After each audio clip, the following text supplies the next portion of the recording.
Hello, in this tutorial, I will teach you how to redeem Asos gift cards. So please watch to the end to properly understand the tutorial. And if you want to create an account on Asos, you can use the link in the description and you may get discount and rewards upon signing up. So without further ado, let's get started. So right here on the Asos website, you can just go to your profile on the top right corner and go to your account.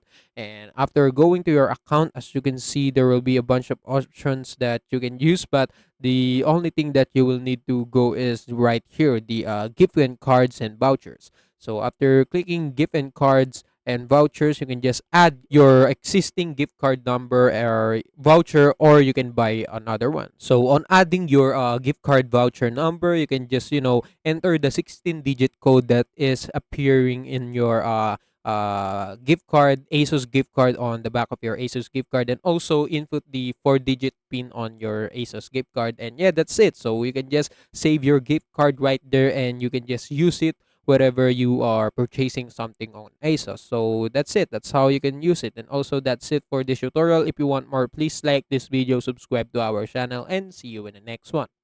Bye.